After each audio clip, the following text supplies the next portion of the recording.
The final episode of our year-long series will present the experiences of Ottoman Greeks' settlement in the western United States. In this episode, the settlement patterns and institutions of migrants from the island of Marmara will loom large as they held a large presence in the Pacific states. Experiences in church and Greek school will also be highlighted. To begin, we will follow the kinship network of migrants from the island of Marmara to Los Angeles and beyond.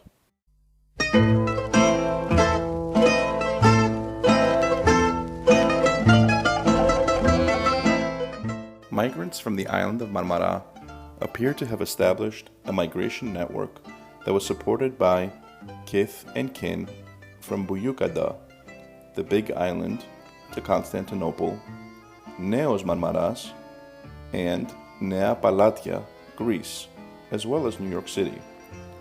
In New York, the Marmarini established an organization called the Σύλλογος των Εναμερικοί Πρικονησίων, or Marmaras. The National Herald notes that the organization was located at 237 East 44th Street in New York City as early as June 1915. Nick gives the following recollection of his family's participation in the organization.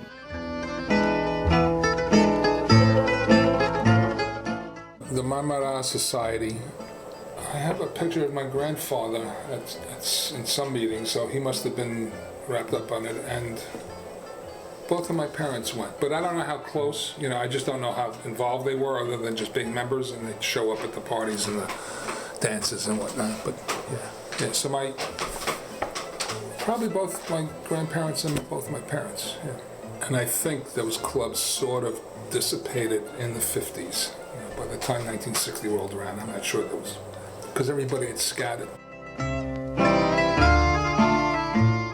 The kinship network of migrants from Marmara extended west to Los Angeles, where another organization, the Benevolent Fraternity of Aphthonians, the Aphthoni, was established by Ottoman Greek migrants from the island of Marmara. Kostas discusses its establishment and its activity.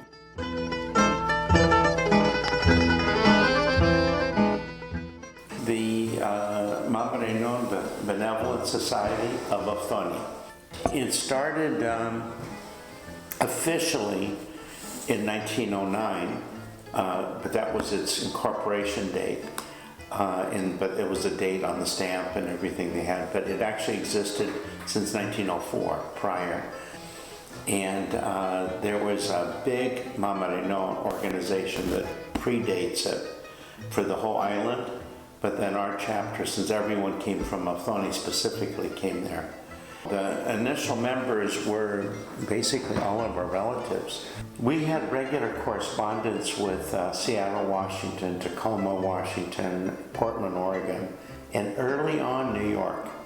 And I know our relatives from even Hempstead and later Queens were part of it, but the New York one we lost contact with. The other ones, there's still some contact. It was a mutual assistance for the Marmarini back in Marmara proper. It was also a way to find jobs and a place to live and think for the people coming from Aphthoni here, and trying to help them get started. And it later, as after the population exchange, it became more to provide burial services for members and a school and the library, which became really important for them. The first community library here was all from Marmara, and assistance for the Marmarini that were prosophi in Greece, and that assistance continued through the building of the church and Ios Dimitrios and Pergadikia within that, and the shipping of everything from foods to clothing to things continued through all of that time. So it was a mutual assistance, mutual aid society. We would always have events the annual picnic, a dinner dance, and smaller gatherings when they just would go to a park somewhere. And they would even have summer beach parties where everybody would go together, and it looked like a little village because they'd put all the umbrellas up together and then go in Long Beach, actually. The picnics were all at Legion Park downtown by Dodger Stadium today. Always, there was like the consistent one. And even though there were Easter picnics and these big murals of pictures of them, they were all dressed really well. And the picnics were always after church. So you went to the picnic dressed in your church best. Even the beach parties, you see the men in their suits with their pants rolled up in the water. But they were fairly frequent. You know, besides the Easter and the holiday ones, they would get together routinely from that. There was like a monthly meeting, and usually the meeting would adjourn into a social or card playing or something after. As Costa mentioned, the Los Angeles chapter of the organization had connections with Tacoma, Washington, among other locations in the Pacific Northwest. Angela recalled there being an organization established by the Ottoman Greeks of Galimi in Tacoma, Washington. The Galimitico Society organized picnics and events at the church during her formative years in the 1940s and 50s, but she could not recall any further details.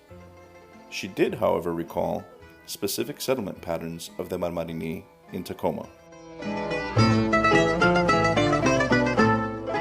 Yeah, there were a few that lived in what they called South Tacoma, and it was a little ways from home, because my brother, when he was young, he would ride his bicycle over that way to go see his friend, Greek kid.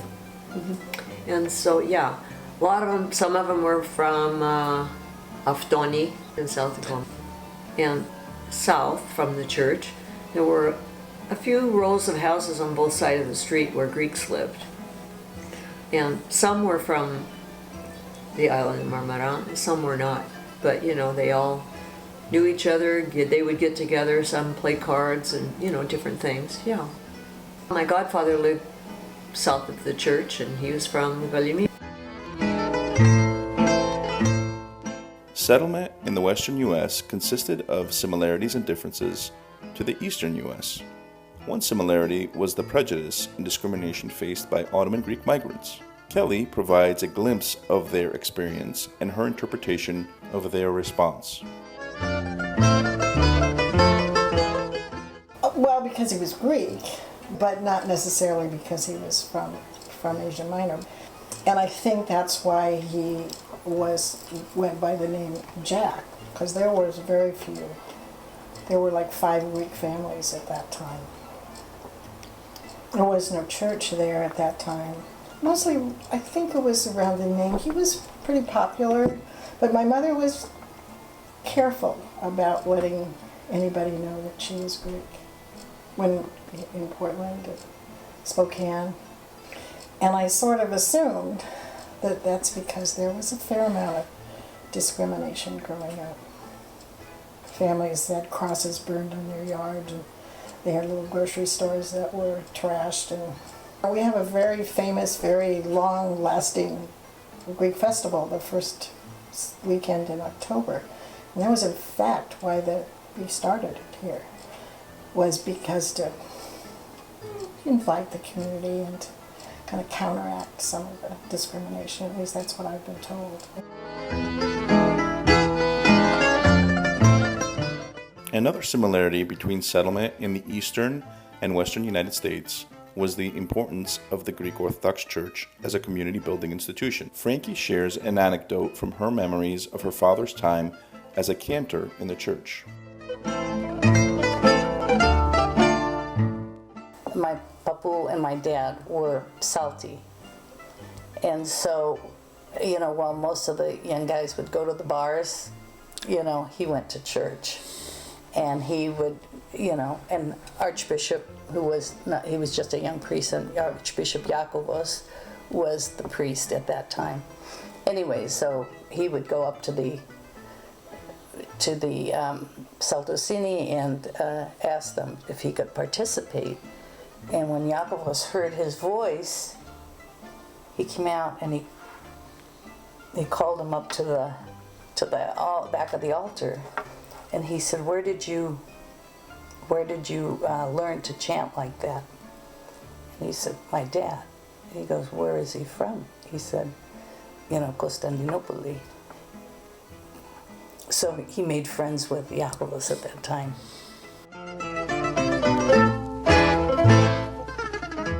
Erica recalls that most people in her church community were from Marmara, and her grandfather's place of business was an important meeting place for them all.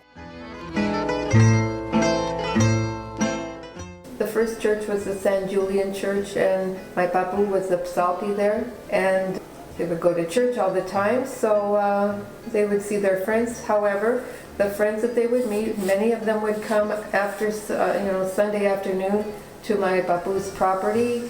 They'd all eat together. They'd have, dance, play music.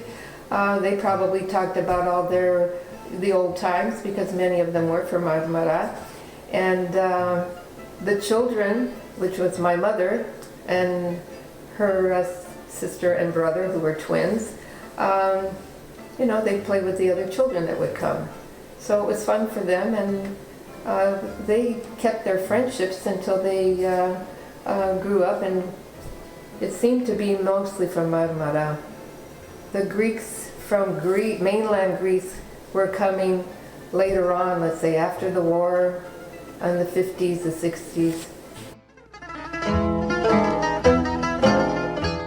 Finally, Greek schools played an important role in community building for Ottoman Greek migrant children on the West Coast. Erica shares memories of her years as a Greek school student. It was on every Tuesday, once a week, at St. Sophia. We went, there were several classes, and I must have started when I was in the 4th grade, so I don't know if that's when they had just started the Greek school or what, but my mother signed me up, and I enjoyed it. We would learn to conjugate verbs, learn to read stories. We would have to write paragraphs. We would have a program for the Greek Independence Day, and that's about the only program we did. And I would always be proud to say my poem. I enjoyed it.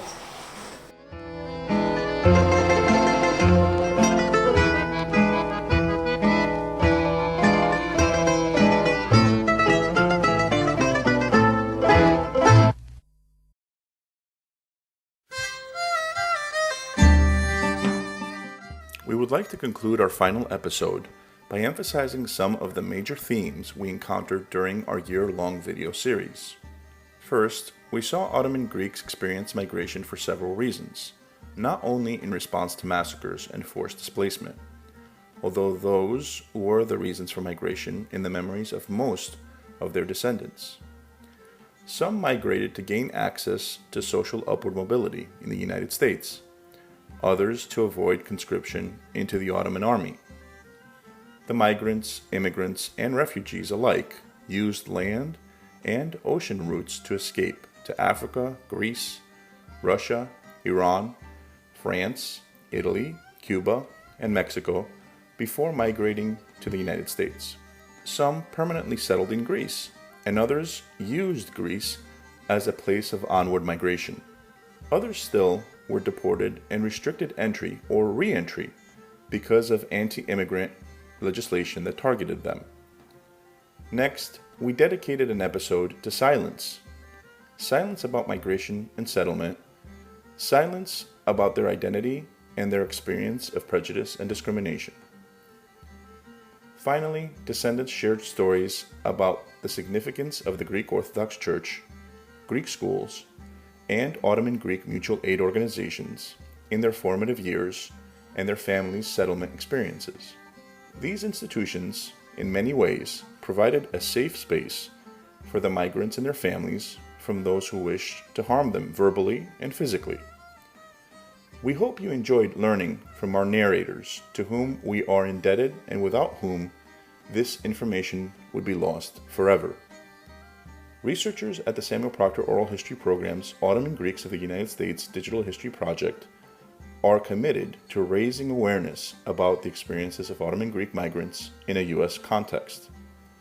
Our project is in progress. Our researchers hope to visit your community in the near future to record your unique migration history for future generations.